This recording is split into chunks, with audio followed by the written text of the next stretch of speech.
Ang kasong ito na aking ibabahagi ngayon ay naganap sa Jiayi County na matatagpuan sa timog kanlurang bahagi ng Taiwan.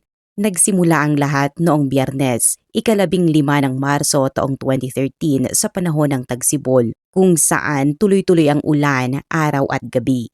Noong panahong iyon, nakatanggap ang Shuishing Township Police Station sa Jiayi County ng kahilingan para sa tulong sa investigasyon mula sa datong police station sa Sanyuan District, New Taipei City. Iniling ng datong pulis sa mga pulis ng Shuishing na magsagawa ng paghahanap sa mga pampublikong palikuran sa kanilang nasasakupan upang hanapin ang bangkay ng biktima. Lumalabas na mas maaga noong umagang iyon. Nakatanggap ang datong pulis ng isang hindi kilalang sulat mula sa lungsod ng Taoyuan. Wala itong pirma at napakaliit ng ginamit na font. Bukod dito, kapansin-pansin na ang bawat letra ay tila paulit-ulit na isinulat na para bang sinadya itong baguhin upang hindi makilala ang sulat kamay ng sumulat. Sa una, inakala ng mga pulis na isa lamang itong masamang prank, ngunit nang buksan ng isang mausisang opisyal ang liham, agad siyang kinilabutan sa nilalaman nito. Nakasaad sa sulat na may isang bangkay sa pampublikong palikuran mga 200 meters mula sa templo.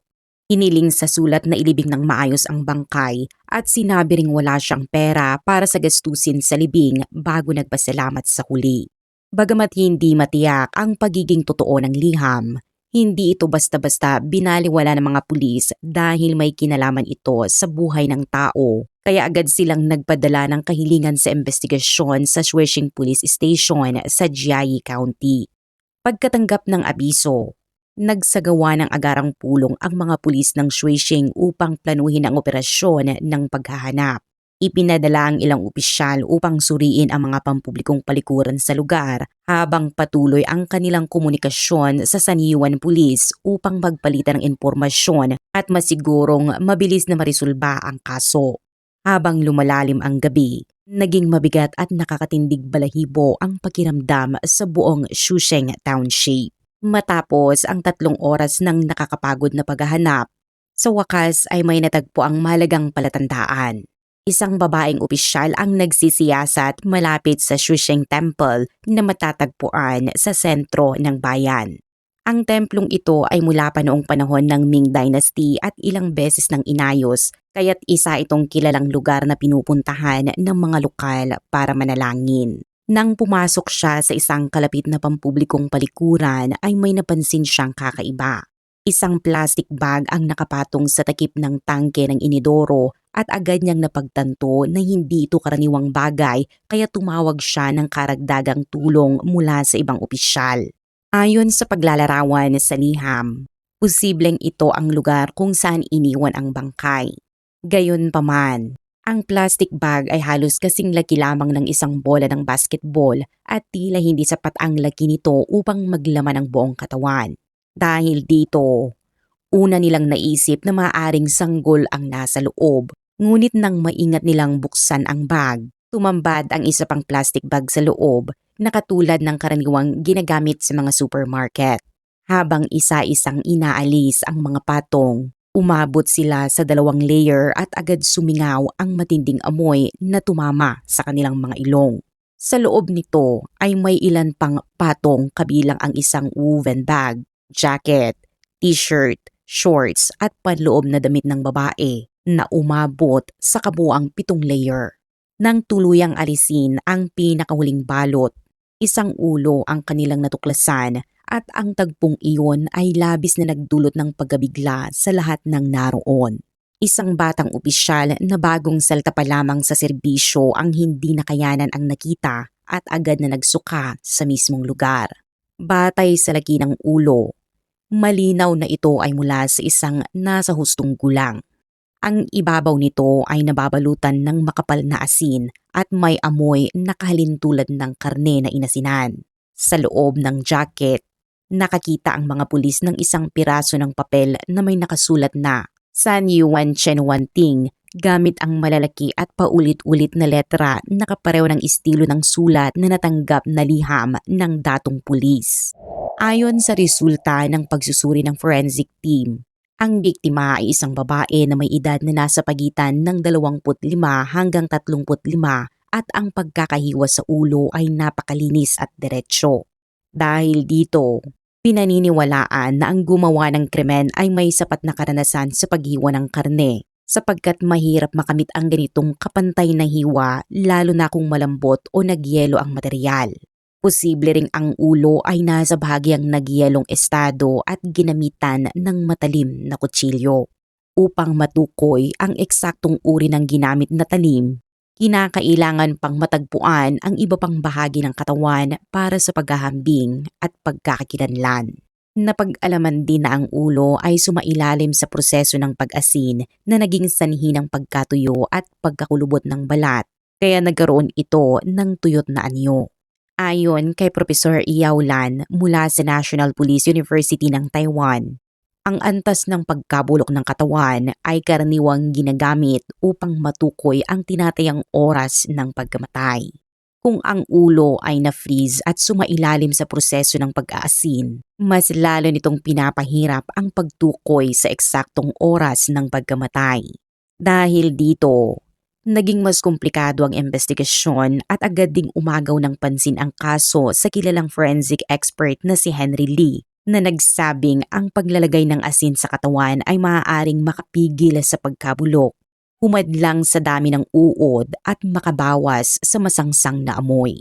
Samantala, ang plastic bag na pinaglagyan ng ulo ay itinuring na mahalagang ebidensya dahil maaari itong suriin para sa fingerprint at DNA, pati na rin iugnay sa anonymous na liham at sa posibleng psikolohikal na profile ng suspect. Sa ganitong paraan, inaasahan ng mga investigador na mabuo ang koneksyon ng bawat piraso ng impormasyon.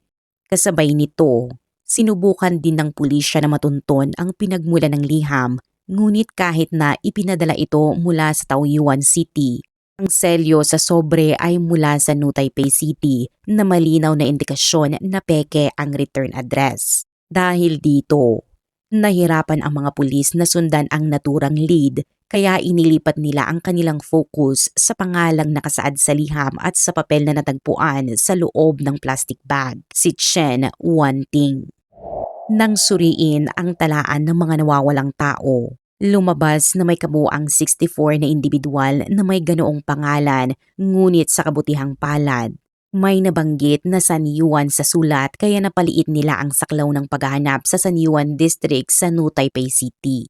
Matapos ang masusing pagsusuri at beripikasyon, mabilis nilang natukoy ang isang nawawalang babae na tumutugma sa edad ng biktima kaya agad nilang kinontak ang pamilya nito.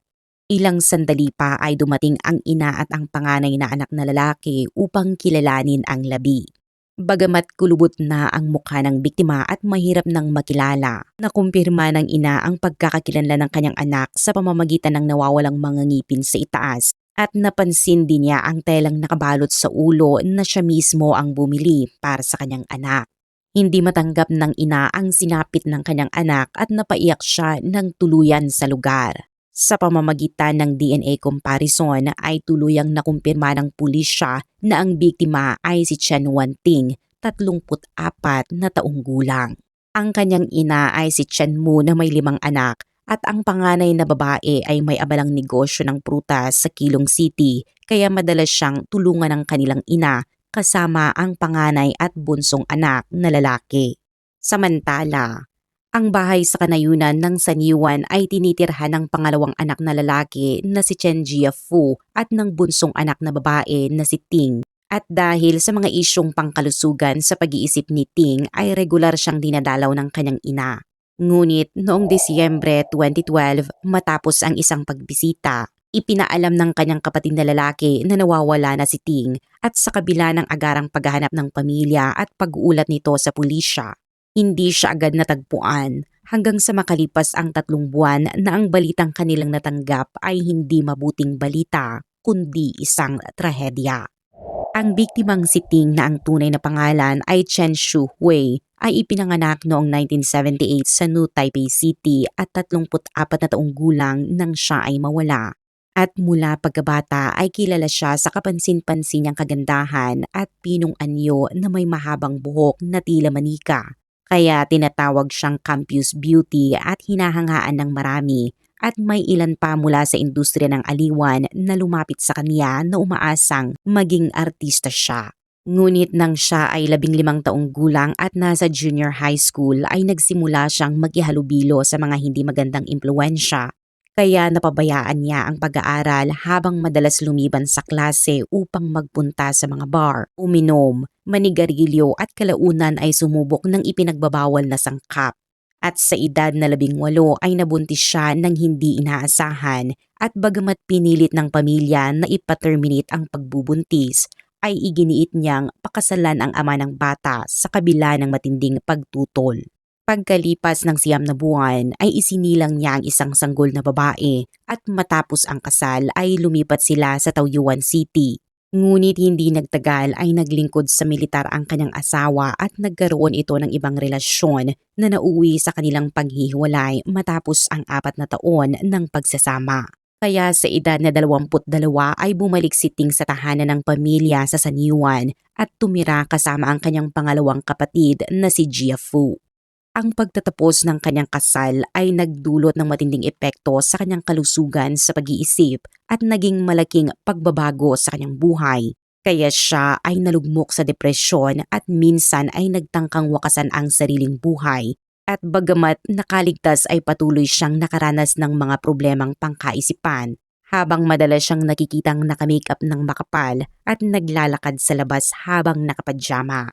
Dahil dito ay nagpa siya ang kanyang ina na palitan ang kanyang pangalan mula Shuhui patungong Ting sa pag-asang makakatulong ito sa pagbabago ng kanyang buhay. Ngunit maraming kapitbahay ang hindi alam ang pagpapalit kaya patuloy siyang tinatawag sa dating pangalan. At sa investigasyon ay napag-alaman din na may kasaysayan siya ng paggamit ng ipinagbabawal na sangkap. At kinumpirma rin ng pulisya ang kanyang malakas na bisyo sa paninigarilyo. Sa kabila ng madalas na pagbibigay ng pera ng kanyang ina at kapatid ay hindi ito sapat upang matustusan ang kanyang magastos na pamumuhay. Kaya napilitan siyang kumita sa pamamagitan ng pagkikipag-ugnayan sa iba't ibang lalaki, kabilang ang mga miyembro ng gang at taxi driver. At nagtakda pa siya ng presyo na 500 New Taiwan dollars para sa pagkikipagtalik at 50 hanggang 100 New Taiwan dollars para sa pisikal na paghipo. Kalaunan ay halos araw-araw siyang nag-uuwi ng iba't ibang lalaki sa kanilang bahay na labis na ikinaiinis ng kanyang ina at kapatid, ngunit wala silang nagawa upang ito ay pigilan. Dahil dito ay pinaghinalaan ng pulisya na maaaring nagkaroon siya ng alitan sa isa sa mga lalaking ito na nauwi sa kanyang pagkamatay. Sa isang panloob na damit na nakabalot sa kanyang ulo ay natagpuan ang bakas ng similya mula sa hindi kilalang lalaki, kaya sinimulan ng pulisya na suriin ang mga lalaking nakaugnayan niya. At bagamat may isang taxi driver na natukoy at tumugma ang DNA sa ebidensya, wala itong malinaw na motibo at walang matibay na ebidensyang direktang nag-uugnay sa kanya sa krimen. Napag-alaman din ng pulisya na ilang taon na ang nakalipas nang palitan ni Ting ang kanyang pangalan. Isang detalye na hindi alam ng karamihan, ngunit ang taong nagpadala ng liham sa pulisya ay tila may kaalaman sa bagong pangalan niya na nagpapahiwatig na malapit o pamilyar ito sa biktima. Habang kinakausap ang mga kapitbahay, may ilang mahalagang impormasyon na lumitaw at ayon sa isa. Minsang sinabi ni Ting na siya ay inabuso ng kanyang kapatid na si Jia Fu, ngunit dahil sa kanyang kondisyon sa pag-iisip ay hindi ito pinaniwalaan. Samantala, isa pang kapitbahay ang nagsabi na noong Marso ay biglang naglabas ng matinding mabahong amoy ang kanilang drainage system kasama ang parang laman at mantika. Dahil dito ay lumapit siya kay Jia Fu na karaniwang mahirap pakisamahan. Ngunit sa pagkakataong iyon ay naging kakaiba ang kanyang asal dahil naging madaldal pa at nag-alok tumulong.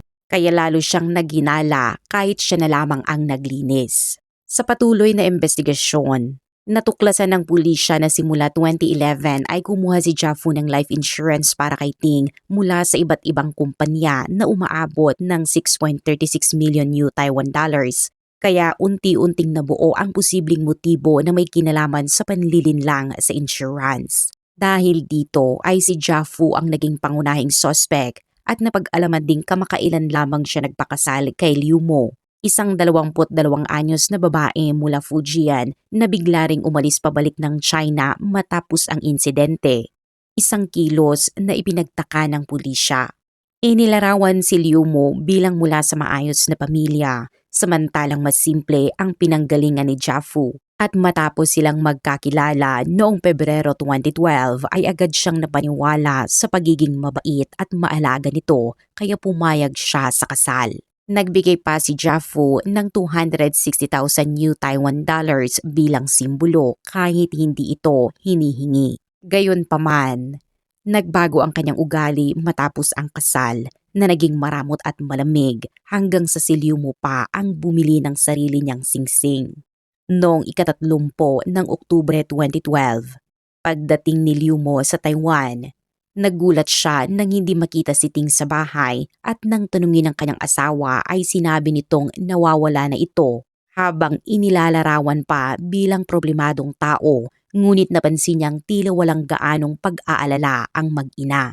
Bukod dito, madalas silang magkaroon ng lihim na pag-uusap at tuwing magtatanong siya ay agad itong iniiwasan. Habang napapansin din niya ang matinding amoy mula sa kwarto ni Ting na hindi maipaliwanag. Nang banggitin niya ang paglilinis sa kwarto, bigla siyang pinagalitan ni Jiafu at sinabing galing lamang iyon sa usok mula sa labas, kaya nanahimik na lamang siya at nagsimulang matakot. Habang tumatagal ay lalo niyang napansin ang pagbabago ng ugali ng kanyang asawa na mula sa pagiging kalmado ay naging agresibo, mapanlait at nananakot at minsan ay sinabi pa nito na siya ay pag-aari nito. Makalipas ang 2 buwan, noong ika-26 ng Pebrero 2013, bigla na lamang umuwi si Liu Mo sa China at hindi na bumalik at nang tanungin ng pulisya ay sinabi niyang may namatay na kamag-anak kaya kailangan niyang umalis. Tungkol naman sa natagpuan na ulo ni Ting sa Jiayi County, iginiit niyang wala siyang alam at ang tanging alam niya ay matagal na itong nawawala.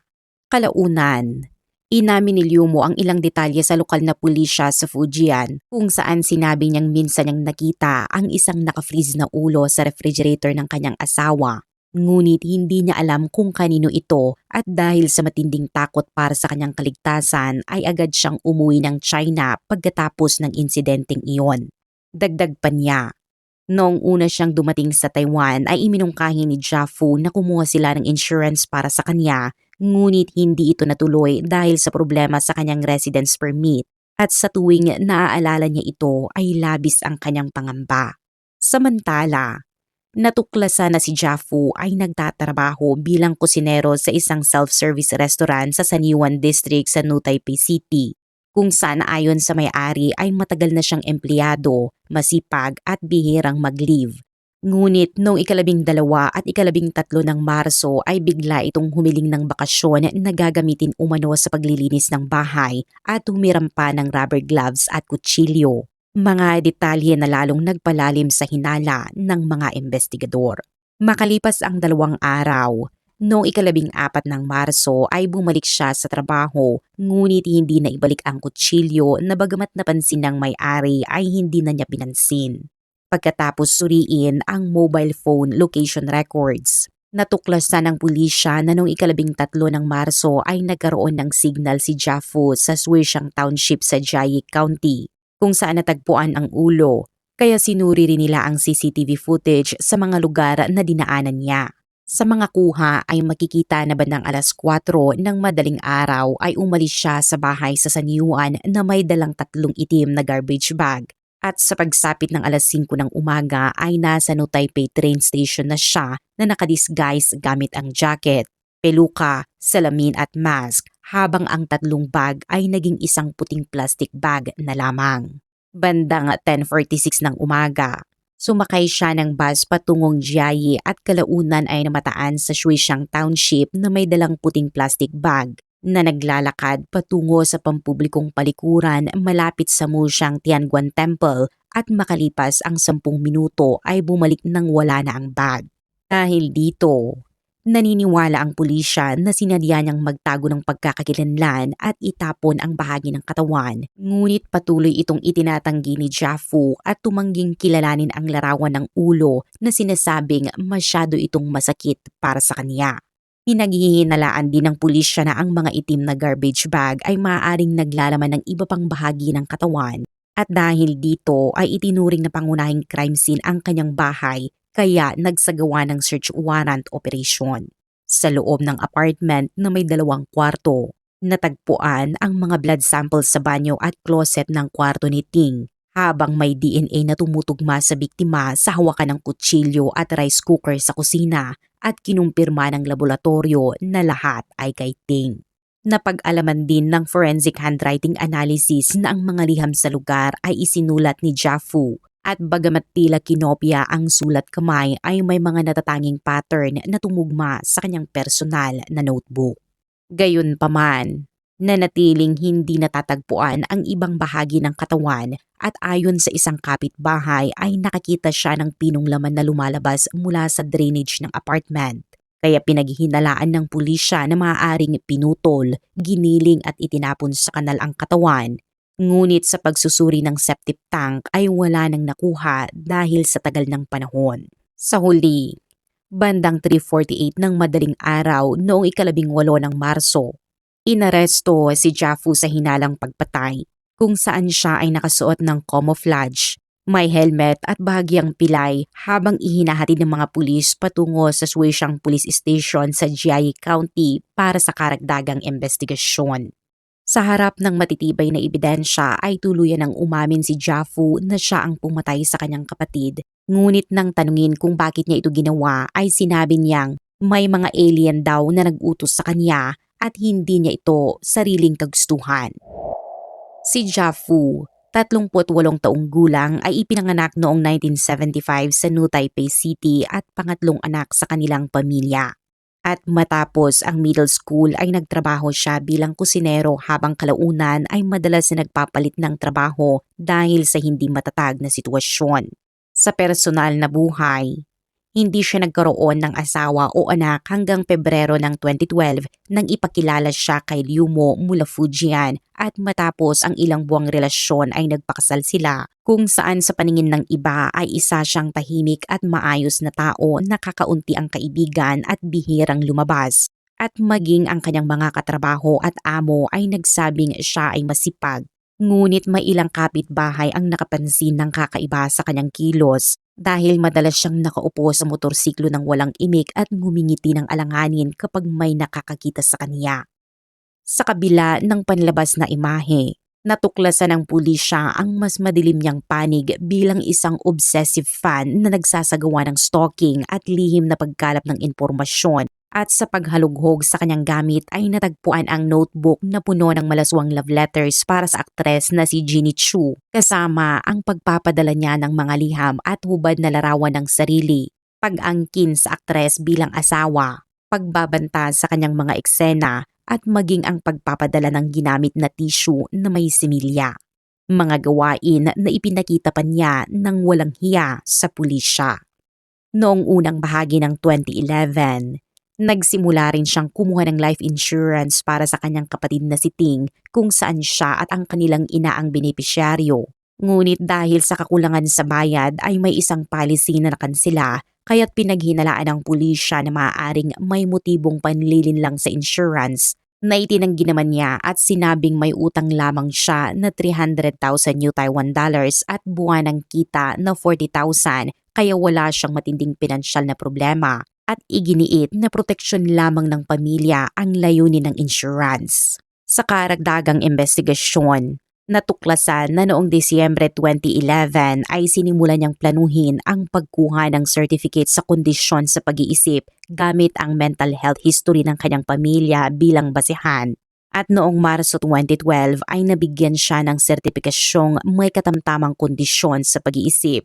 Habang kasabay nito ay unti-unti siyang nagpasok ng mga itim na garbage bag sa bahay bilang paghahanda sa pinaniniwalaang may kaugnayan sa kanyang plano sa krimen.